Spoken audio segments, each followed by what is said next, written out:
The hadith is from narrated Usama, and the Prophet ﷺ said, I stood at the gate of paradise and saw that the majority of the people who entered it were the poor, while the wealthy were stopped at the gate for their accounts. But the companions of the fire were ordered to be taken to the fire. Then I stood at the gate of the fire and saw that the majority of those who entered it were women. Could Hazur kindly explain that? Please. Yeah, can I have the book?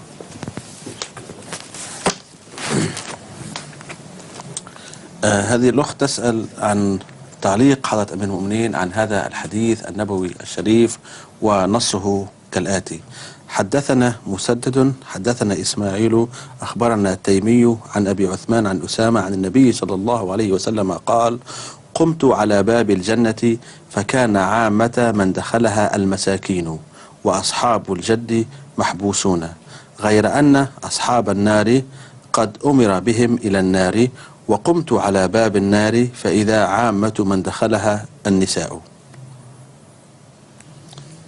This is a tradition taken from Al-Bukhari, which is supposed to contain all the hadiths which are trustworthy, not from the point of view of their subject, but only from the point of view of the line of narration. If they are narrated by such people against whom the scholars have not taken objection, they are the best ahadith. But later work of the scholars on Bukhari itself has proved that although it may not have come to the notice of Hazrat Imam Bukhari, there were certainly some people among the narrators whose environment was suspicious. Some who could not have narrated this, and so on and so forth. So great work has been carried out by Muslim scholars on the line of narrations.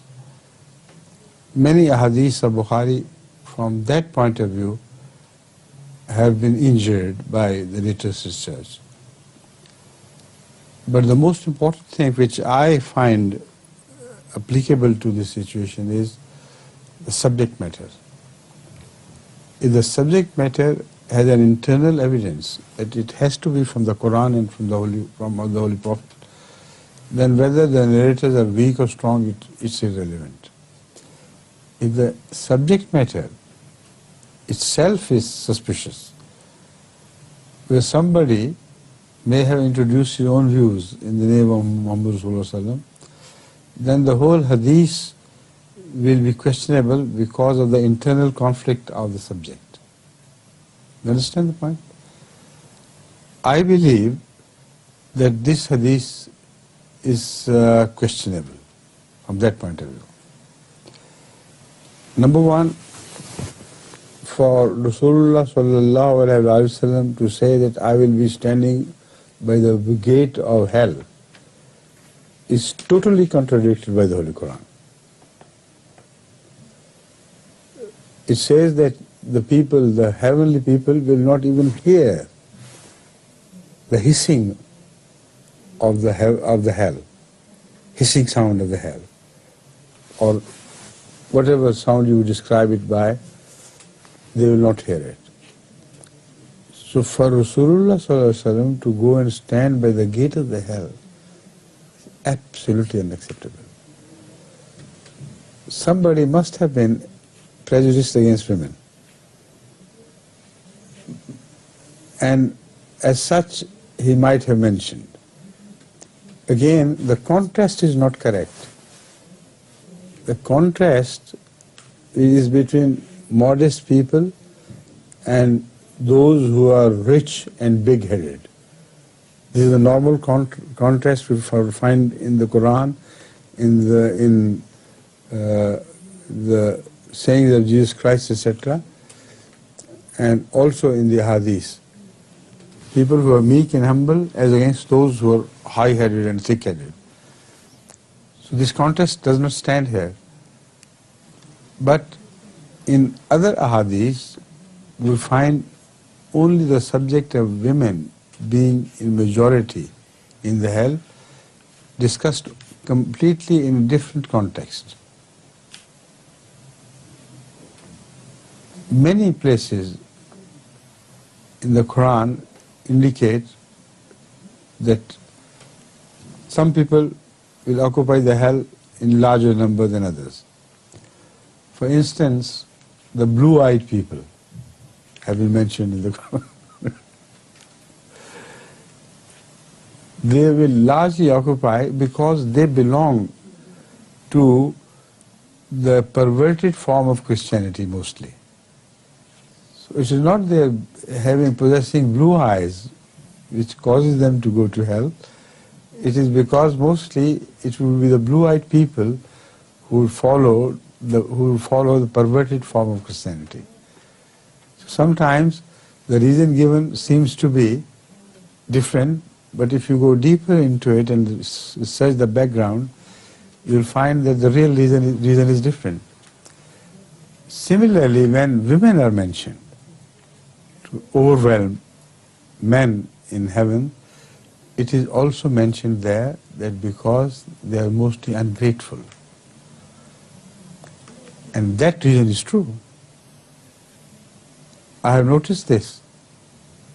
Some women send me their complaints against their husbands. They have lived with them for 20 years or so and have benefited from whatever they earned and everything was first class.